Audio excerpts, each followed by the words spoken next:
Any questions from media in the room?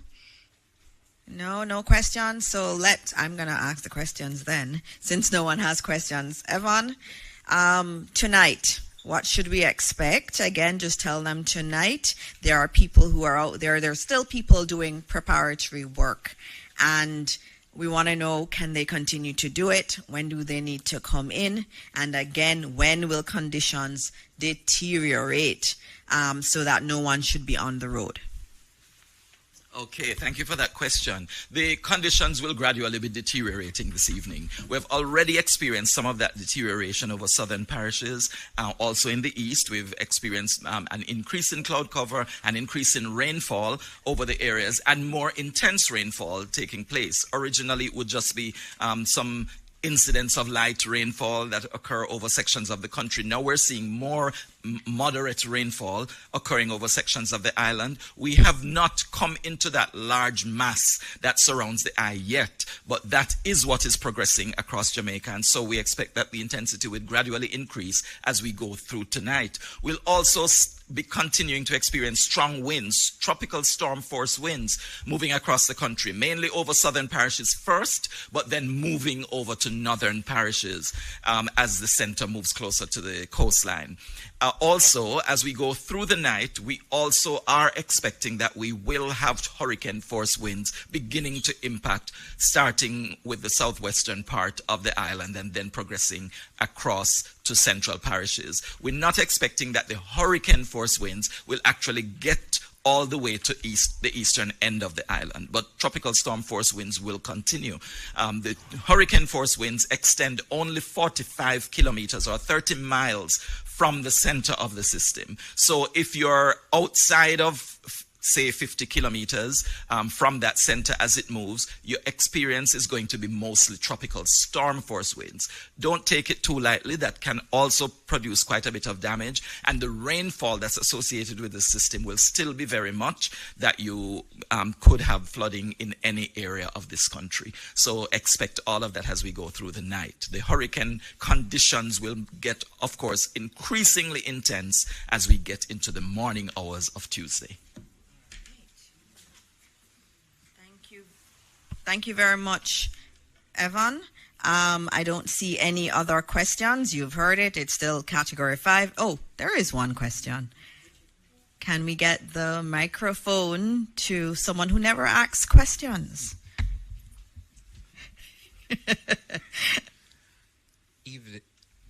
Mic check. There we go. Evening, everybody. Mahiri Stewart, Nationwide News. In terms of the path that this hurricane is taking, we know what to expect when it impacts Jamaica. But what's Melissa going to do after it passes Jamaica?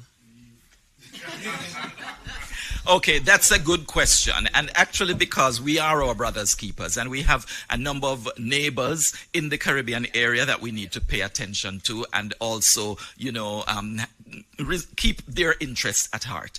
It's going to be moving really toward eastern Cuba as long as it continues on the path that it is projected right now. So after moving over our northern coastline, it is expected to continue over the waters between Cuba and Jamaica. There's only 90 miles of space there, so it will move quickly through that area. I should have pointed out that the speed of forward movement is going to be increasing as the center moves toward Jamaica's southern coastline and while it moves over Jamaica. So it will move a little bit faster than it has been, but it will continue to move and then it will get to southeastern Cuba. And then it is expected to continue over the southeastern islands of the Bahamas. At that time, it should still be a hurricane, but it might not be a major hurricane at that time, having been reduced in strength by moving over the two land masses, both Jamaica and eastern Cuba. But it will move over southeastern Bahamas and then continue over the Atlantic, possibly moving close to Bermuda all the way out in the Atlantic afterwards. Check again. So when it comes over the country, you said earlier that it's going to be affected by not being over the waters. But once it comes over our land and goes back into the waters, is it going to then re-energize as it goes towards Cuba? Yes, that would happen, but as I said, it's really only 90 miles of water, and so the increase may not be that significant before it gets to Cuba.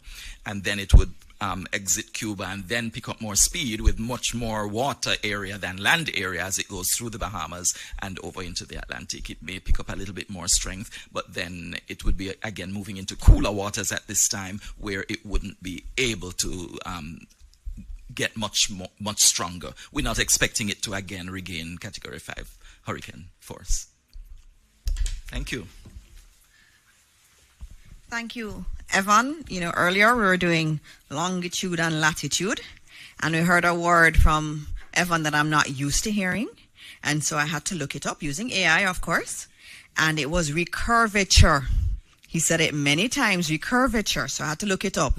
It's a change in the path of a tropical cyclone from a generally west to northwest track. So remember, it was going west, and then it moves then to a northeast or eastward track. So that's what recurvature is. So it was going to the west, but now it's going to turn and go towards the east. So thank you very much for teaching me another meteorological term today and all of Jamaica, that term. And so now we're going to go to the other man of the hour, or Minister of Local Government and Community Development, the man who is responsible for disaster response and who does a tremendous job of it. He is non-stop. He is here through the night, all through the day. Minister Mackenzie, I do not know how you do it, but you continue to serve this country, and we're very grateful for it. And so please tell us where we are with everything under your purview.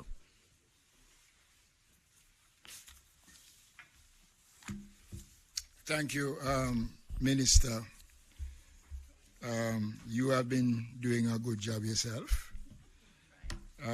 Acknowledge my colleague who just walked in. There's a fine for being late.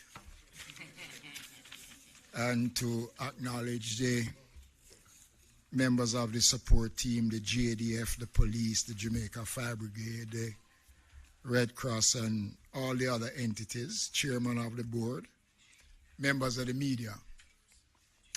I want to start off by giving some updates as it relates to the operations of a Jamaica Public Service Company.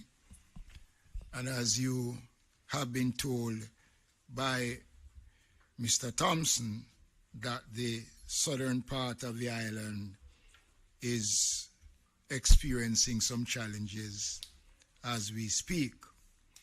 Now, this update that has been provided to our center downstairs, and I want to make the point that all the information that is pertinent to the ongoing hurricane comes directly out of the ODPEM. So when we give the information, it is not hearsay or faked information. It is the information that has been gathered by the team, and each entity, for instance, all the utilities are here, both telephone, water, and light. So when we speak with a certain level of authority.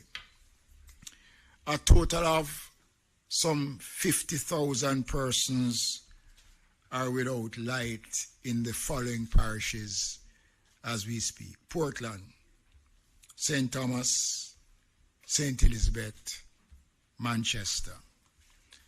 Approximately 40,000 persons in the western end of the island are presently without power. And there are 4,000 in the eastern part of the island, and another 5,000 without light in central Jamaica. Transmission lines are out in Magotty and Porous as a result of down power lines and poles in some instances. The Jamaica Fire Brigade reports a number of trees in some areas they have received reports, and they have a team out there removing the fallen trees, and with support in some instances from members of the community. You remember earlier this morning, the Prime Minister did indicate that the National Solid Waste Management Authority is on the road, and they are a part of that team island-wide that is helping to remove fallen trees right across the island. The Red Cross reported that at Vere Technical High School, approximately 300 persons are at the shelter, and the concerns that we have is that in short order, and I guess by now, the shelter would have reached its maximum capacity, and steps are being made to house persons seeking shelter at a different location. Just want to again remind persons going to our shelters to take your medication, walk with some biscuit for the first couple of hours, some water to make yourselves comfortable. And it is important that your personal documents, important documents, are well secured. The issue of shelters, ladies and gentlemen, Jamaicans, has become more pronounced because during our briefing meeting with the ODPEM and various persons, it was brought to my attention that the new wing of a transitional center at King Street, the Desmond Mackenzie Center, we'll have to activate that because the work of the police and the team on the ground has brought in more persons off the streets in the shelters, and that is very commendable. We are seeing an increase over the last couple of hours of persons responding and have gone into the shelters, which is good, but we still have a few that is still out on the road. I want to address some concerns around shelters that was brought to our attention concerning the Myersville area in southeast St. Elizabeth, and the fact that complaints were made about those shelters. I want to make it clear, ladies and gentlemen, that the shelters are provided for the needs of those who want to go to the shelters. There are no other considerations that are given when we open the shelters. So I don't want anybody to create the narrative that you have to be aligned one way or the other to access the shelters. And there seems to be some concerns raised about the operations of these shelters. So I want to advise that all the shelters in Southwest St. Elizabeth, the Myersville Division, are in operation, and and that they have been provided with the requisite items to afford for the smooth operation of the shelters. We are in constant touch with our shelter managers across the island, and I know, and I want to say this, as soon as the conditions start to deteriorate in certain areas, the difficulty is going to show in making contact in the way that we would want the contact to be made. We have a very effective radio telecommunication system which is manned by the Jamaica Fire Brigade, and that system is up and running. It is a part of the JICA program that the government of Japan and the government of Jamaica has put in and has made us very efficient, and it is a system that the police has tied in, and all the major stakeholders across the country has access to the system. So our shelters are up and running, and I want to say to Jamaicans that I'm encouraging you you still have a little window to go into the shelters because it is important. There are also complaints about Ocho Rios High. That matter has been dealt with. And I want to thank the many concerned Jamaicans who continue to send me messages about the operations of shelters, and I really want to thank them and say how much it is appreciated. I gave an update this morning on the state of our shelters, and I did indicate that of the 880 odd shelters, so far 133 shelters are in operation. The shelters are available, but so far only 133 of these shelters are fully operated with persons in there. The parishes of St. Mary, St. Anne, Hanover are still 3 parishes that have no one in any of the shelters. The shelters in Hanover should be seeing people now, because based on Evans' forecast, places like Lucy, Chester Castle, other areas will face challenges, and I want to urge persons in these parishes to get to high ground as quickly as possible. Clarendon continue to lead the way. So far their numbers are 517, St. Catherine 254, St. Thomas 310, Trelawney 156, Portland 295, St. Elizabeth 182. I guess based on the other information coming in, that we will see an increase in the numbers of Jamaicans going to the shelters. As I said earlier on today, it is anticipated that more than 40 to 50,000 Jamaicans will be evacuated from certain areas, and we are expecting that number to grow. And again, emphasize the importance of sticking to genuine information. Almost every minute now, there is something out there in social media that has nothing to do with what is taking place.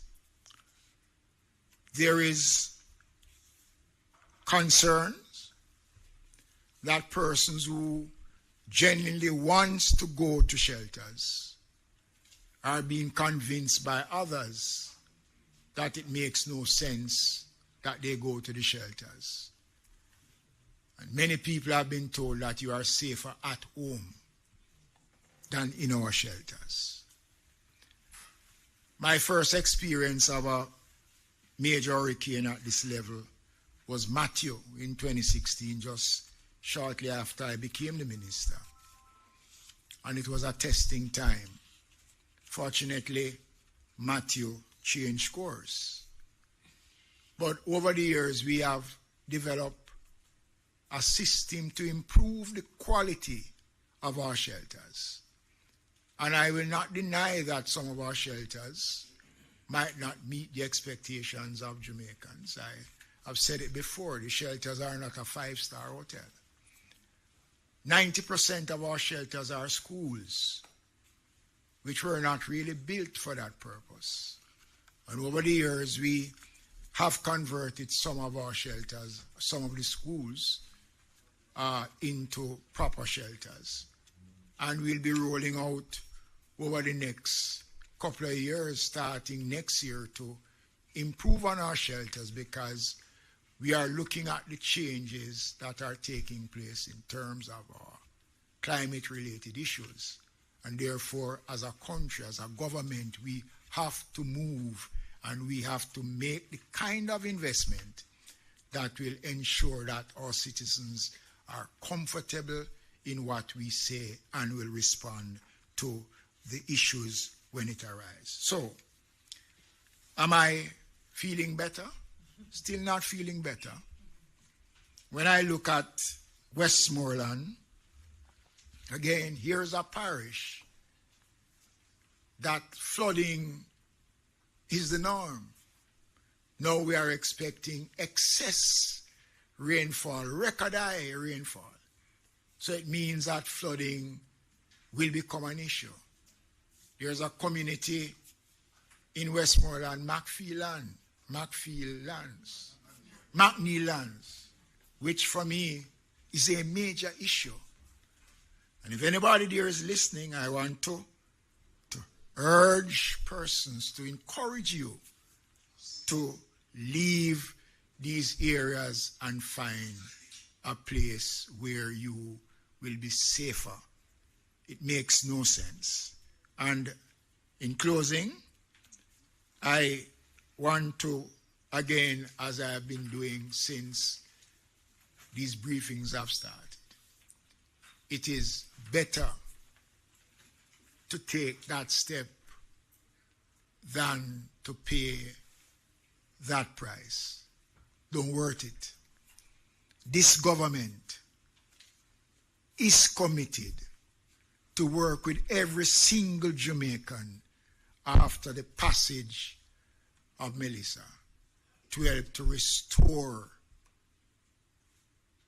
your way of life, to rebuild. The Prime Minister spoke about the various layers of insurance and coverage that an understanding government has put in place over the last 4 years to secure the Jamaican people. And when we meet after these meetings, we look at the way forward. Already we are starting to look at how are we now going to deal with the level of investigation that needs to be done to deal with the issues that will arise following burial. I want to thank the people who are working, the police, the fire brigade, the army, our disaster coordinators, our members of parliament, our councillors, and I want to say this. I am happy that as a government we recognize the role of the opposition and have engaged the opposition in discussions around the programs that is being undertaken by the government in a response. And we have been open, we have been clear, and if we are wrong, we are bold enough to say we are wrong. But all the decisions that we have taken to safeguard the Jamaican people, we stand by those decisions. It is the Jamaican people that have to work with us now to ensure that we minimize as best as we can whatever the outcome is. Thank you.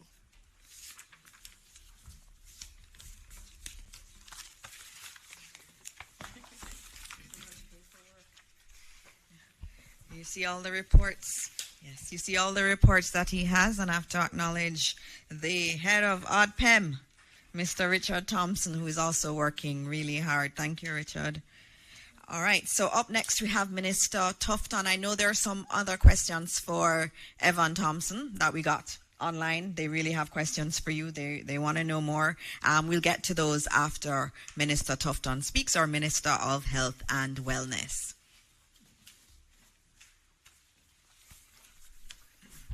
Thank you very much, colleague Minister. And my apologies for being a little late, but my colleague and friend Desmond McKenzie understands, and I know he won't charge me. I want to just begin by recognizing my colleagues and other members in the room, the media, and of course the agencies. So a couple of things that re-update. Firstly, I was late because I was on a conference call with the health ministers of the Caribbean region, chaired by the head of CARICOM, who expressed the desire to support, and I gave them an update. And I want to just publicly thank my colleague, ministers of health in the Caribbean, who have offered to provide support wherever that is needed, including CARFA and CARICOM health ministers. So I got a little delayed because of that conversation. In terms of the updates, health centers remain closed as we had announced, but all hospitals remain open and all are prepared. I have done a number of visits over the past 24 hours or more, visiting some of these institutions, having conversations with the staff, and at the Emergency Control Center in New Kingston, headed by Dr. Dawkins Wright, who is here in the audience. We have had several briefs involving the respective regional health authorities and the hospital heads. And from all that I have seen, we are prepared and ready. There's adequate water storage supplies, adequate food both for staff and patient, adequate medical supplies, a logistics infrastructure which involves our own logistics but also coordination with other agencies like the Fire Brigade and others. And I think generally speaking, there's a staff that is ready and waiting. The message to them is firstly to take care of their family members, ensure that their homes are safe, and then commit themselves to ensuring that over the next number of hours, they will commit fully to serving the Jamaican people from a healthcare perspective. So that is in place. We are concerned about a few hospitals that are on the coastline. So Noel Homes in Hanover, Black River in particular, in St. Elizabeth because of where the storm will enter the country, and Falmouth, Trelawney. We have evacuation plans for those institutions.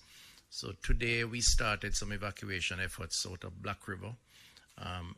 Fortunately, we just completed a 12-foot seawall on the coastline between the hospital and the sea, and that is in place, which will provide a buffer and some protection. But based on projections of 13 or more foot waves, we do anticipate a breach of that. So we have moved some of the services out of the hospital further inland and have relocated patients from the ground floor to the second floor and hope that that will suffice for any surge that will take place. The other institutions have evacuation arrangements and will exercise that as the case may be. Each of those institutions, of course, have generator backup power that will take them hopefully through the period that may be downtime until power is restored. The staffing for the surge capacity are in place. Rosters are in place. Doctors, nurses, biomedical engineers, drivers, and porters, all of those are in place to deal with the possibility. Very sad to announce that even though the storm has not yet hit, we have had 3 deaths related to the preparation of the storm. One in Hanover, one in St. Catherine, and the other in St. Elizabeth. And these are due to persons preparing for the storm, unfortunately, cutting down of trees in particular. In one case, a tree fell on one of the individuals in St. Elizabeth. He was airlifted, and it's a health worker. He was airlifted to the University Hospital and succumbed to his injuries. Another case in Hanover, the same thing. And another case in St. Catherine.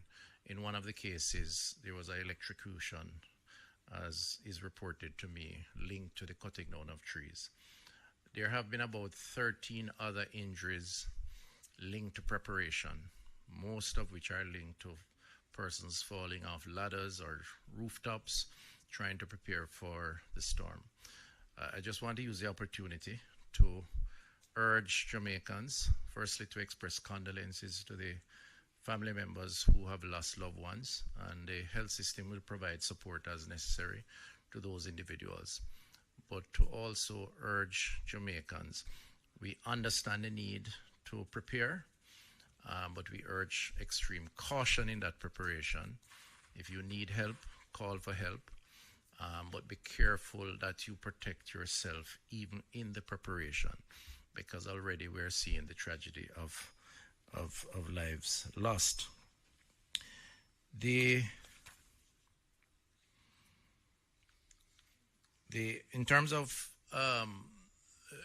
the challenges around the actual event, which very little can be done between now and early AM, which is when we expect the storm to hit.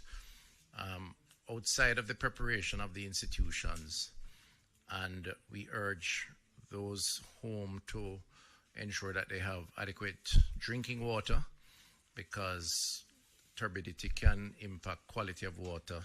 So to the extent that you can collect your water now while your pipes are still running, please store drinking water. The non-perishable foods, please be mindful of that and secure that to the extent that you have not already done so, and there's an opportunity so to do. We are aware that from a health perspective, post the event, there is the risk of contaminated water, contaminated food.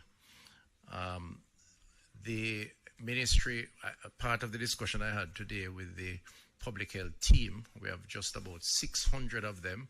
These are the officers who go out into the field and visit, retail outlets, wholesalers, institutions, to ensure that the integrity of our food chain is maintained. They, under the law, have the authority to seize and dispose of foods that they suspect is contaminated, because a major consequence, if we get past the storm, is the ill effects of what happens after, and water and food are critical.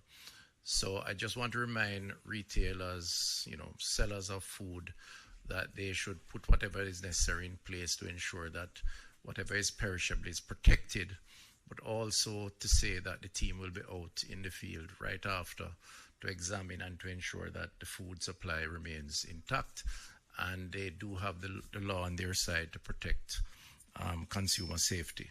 But the system will be ready to deal with that, but food-related diseases are very common after these types of events. In terms of our children, today I visited the Bustamante Hospital for Children.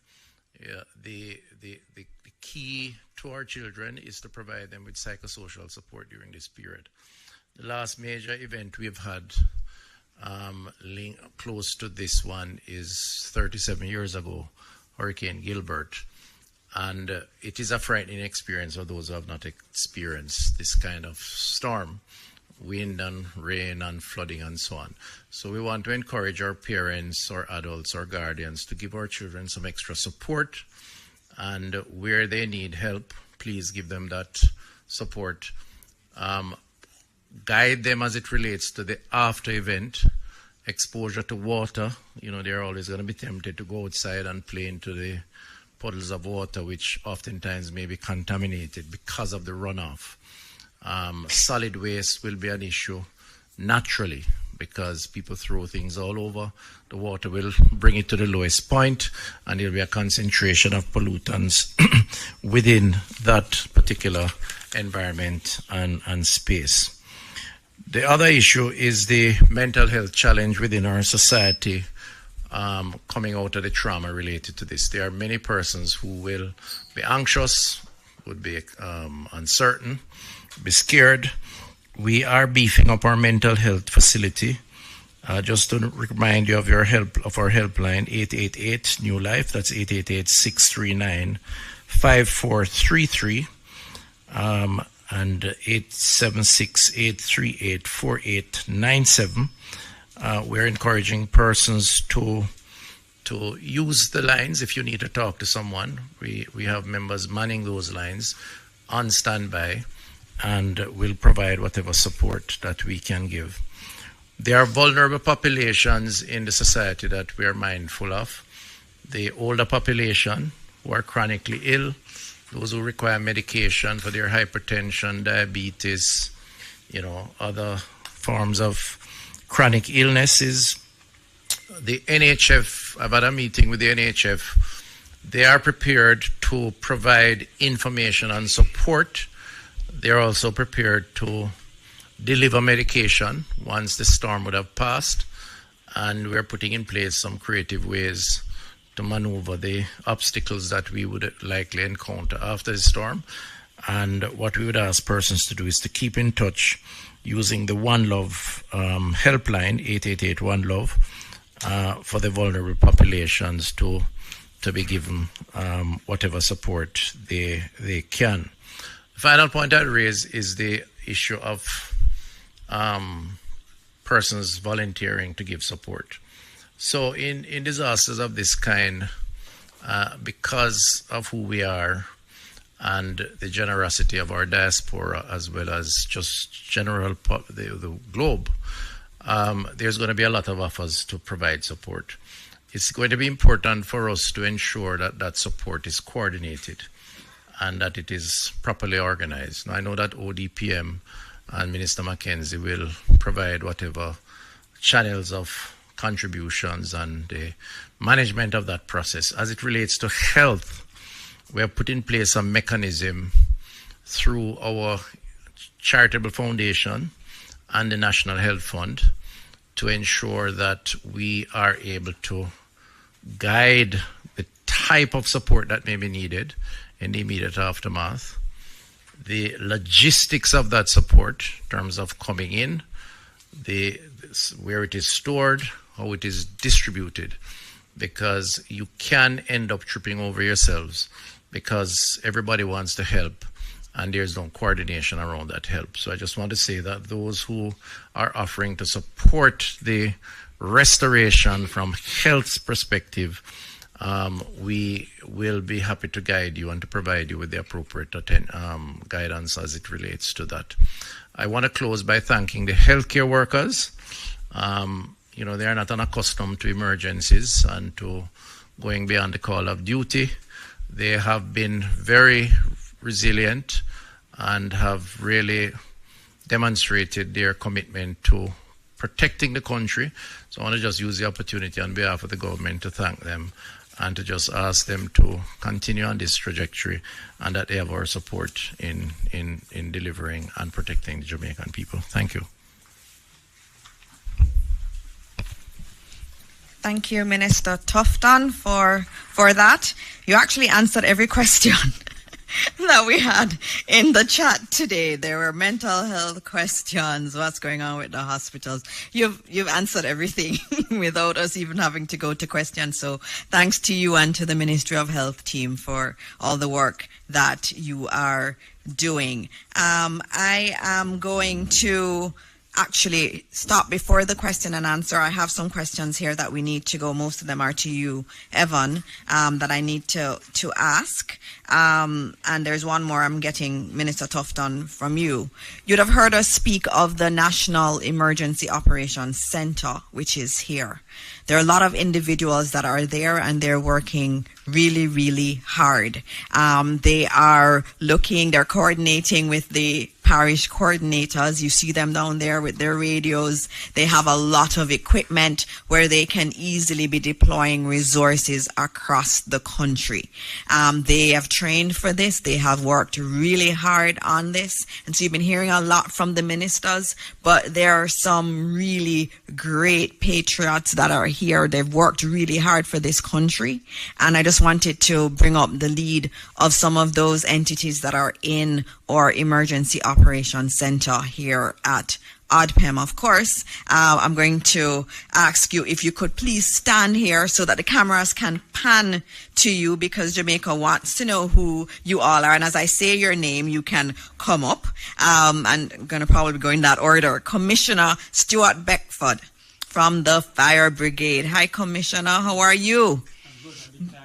I know, but the Fire Brigade is going to be absolutely central to any rescue operations that we're going to be doing across the country. And so we want to acknowledge the fire brigade team that's downstairs in our emergency operations center. We also have Marilyn McDonald, manager, community renewal for JPS. JPS is also here.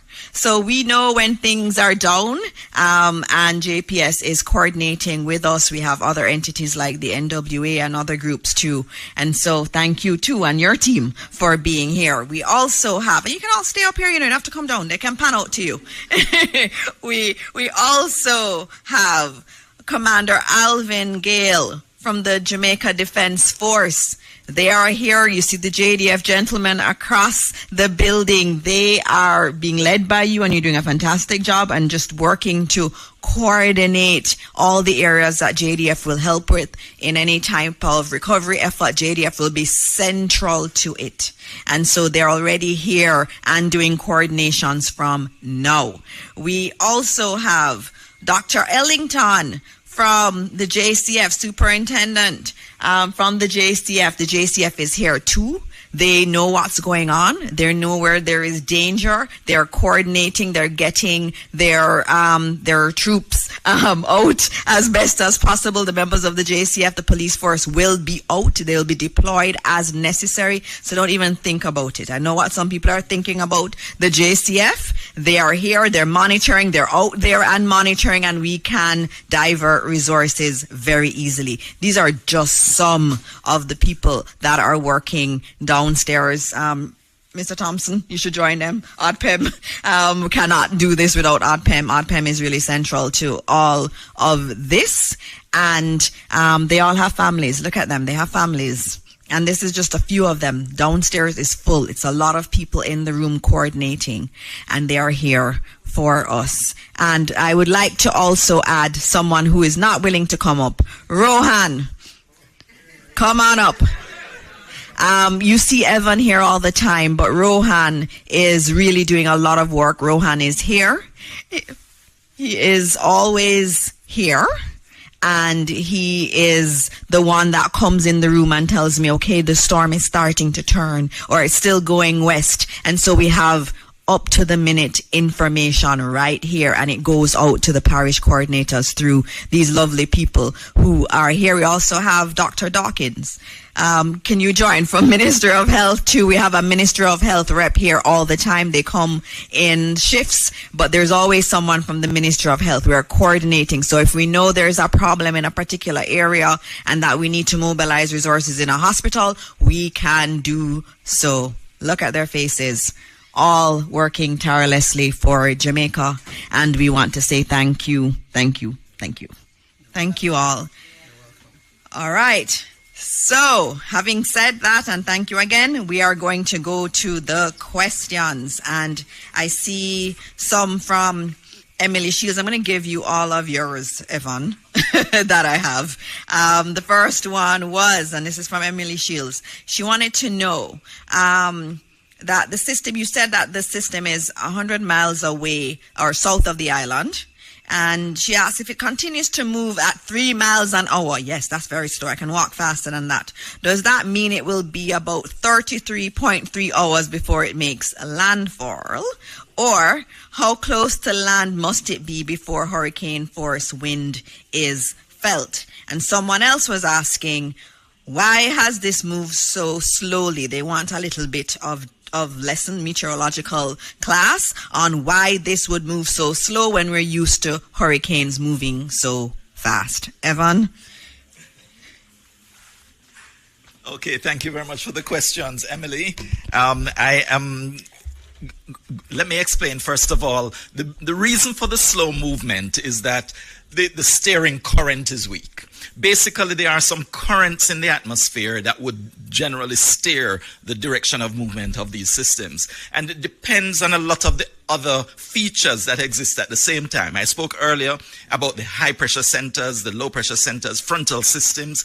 If they exist, they tend to influence the direction and the speed of movement. So for instance, if there are two large high pressure areas that are north of the Caribbean area, and there is a frontal system that extends between the two, and they are, if the front is moving toward the east, it would tend to drag that system because it is a low pressure system.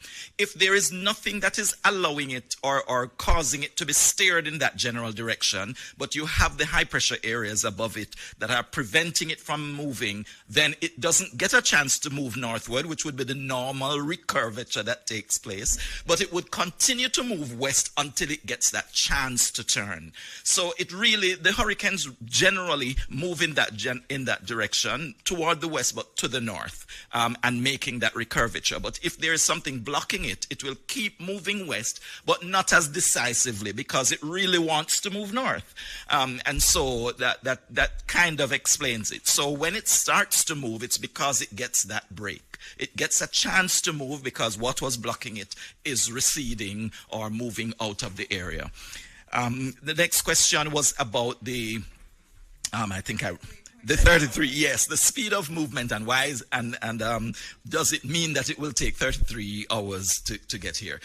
Really, I did mention it's moving slowly now, but after this turn, it's expected to move much faster as it moves toward the northeast. And that is because, again, the steering current is going to be pulling it in that direction because of another feature that exists that will allow it to be pulled to the north. So if there is a frontal system that is in the area to the north, then because that is there and it is taking advantage of the break between the high pressure systems, then that will pull it faster in the direction. And so it's expected to move faster. I tried to simplify these press briefings because I don't want to get too technical where I lose people who really need the information, but I hope that is made clear to you. How far out will we hear or feel the effects of hurricane winds? Oh, hurricane winds only extend from the center about 45 kilometers.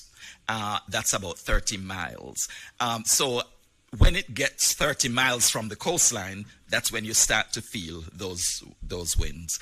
And then, of course, it will take you have to calculate the speed of movement, and as it moves toward the north, how long you will continue to experience those winds. But the center would have to have passed 30 miles from you again as it moves away before you start to move away from those hurricane force winds being experienced.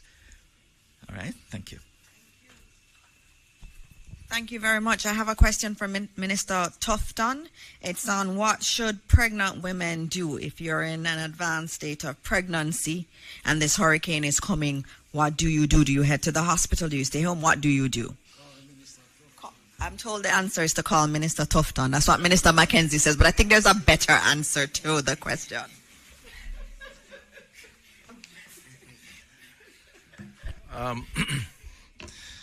Okay, so having second-hand experience on this, not direct experience. No, but the first thing we'd advise is that you consult with your physician and allow the physician to guide you. There's still an opportunity so to do. The communication channels are open. So if it's in the public health system, you can call the 888 One Love number. That's a universal number that's available. And if you are in a private arrangement with your physician, then certainly call your physician. Ideally, if you are close to delivering, then the hospitals will make arrangement, or the doctor with the hospital, to house you so that, assuming any circumstances that require hospital care, there's no need for the logistics of movement. That's, I think, is a standard approach. But the doctor provides the best advice, and I'm not that kind of a doctor, so I wouldn't dare to hazard that kind of advice. I just want to say that it's important that you protect yourself again. We can fix, as doctors, medical doctors that is, we can fix injuries, but we can't fix regret. And so it's important for you to just take care of your families and ensure that extra precaution is taken. Thank you. Thank you, Minister. Are there any other questions from the media here? Okay. Need the microphone? Anybody has a microphone? We have a question. Microphone.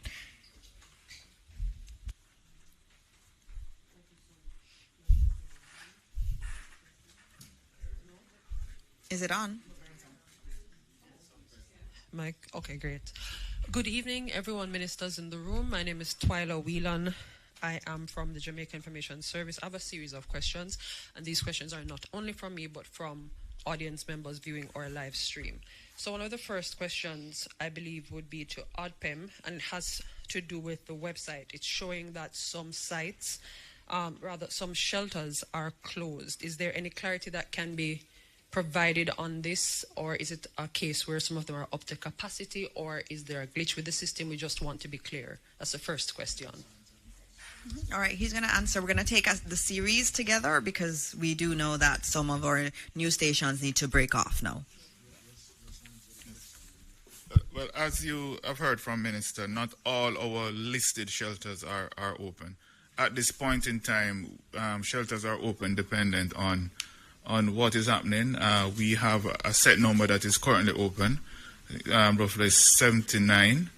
And as the system progresses, more persons will go into shelter, so there will be a need for more shelters to be open. So the update is based on the shelters that are open. And we continue to update that listing as the other shelters come on stream. While I have you, Mr. Thompson, last year during burial, the disaster emergency communication system was particularly critical and very, very helpful in coordinating emergency response. Is it still up and running for that is up. It's ideal. Minister spoke to that as well, that the system is housed at the ODPEM, and it is currently being manned by the Jamaica Fire Brigade. We have gone through all our protocols in doing our radar check. It's working extensively. So that's a main part of our operation. It's a critical part of our operation. Because without communication in times of crisis, you're dead in the water.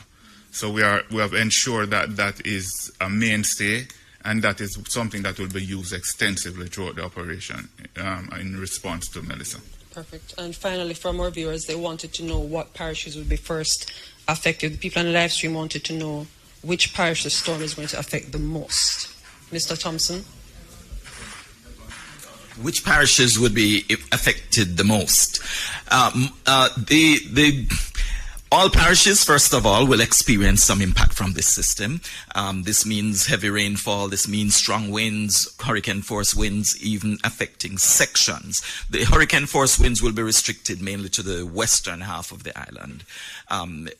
But the tropical storm force winds would cover the entire island. And that is only because the hurricane force winds only extend 45 kilometers from the center, and it is moving only over the western part, going as far as St. Anne in the north. So we do not expect that sections of Portland and St. Thomas, Kingston, St. Andrew, St. Catherine would really experience any hurricane force winds at this stage, based on how it is. But the storm surge, again, there are specific areas, and that would be along coastal areas to the right of the center on the southern coastline and to the left of the center on the northern coastline. Okay, thank you all. There's just one last one, and I'll answer it because Minister had already answered it. It was, how are the evacuation efforts going in places like Rocky Point and Portland Cottage in particular? And those are actually going well. Minister Mackenzie had been monitoring those, and persons were in fact heeding the evacuation orders. And so we are encouraged by that, and we ask others who may not be doing the same to follow suit also. All right, so I don't see any other hands up, and so we are going to close this press briefing now. And I'll just say something. I was on an interview earlier with international media, and they asked me what would Jamaica want to say to the world at this time. And it was a hard question, but there was a flag, and I remembered our flag, and I remembered the colors of the flag, and I remember the black in the flag, which stands for hardship, the green for the beautiful green land that we have, and also the gold, which is for the bright sunshine. And what I said to them was, we are a people that are resilient. We have always had hardships. And today, tomorrow, the day after, as we go through Hurricane Melissa, will be days of hardship. But we know, we have confidence that after this storm, the green land will emerge to us again, and that the sun is going to shine. And so as we go to bed tonight, we know that God is with us. God has always been with us, and he will continue to be with us. And we will pray, and we'll get through this together, and there will be beautiful sunshine after this. Thank you all, and God bless Jamaica, land we love.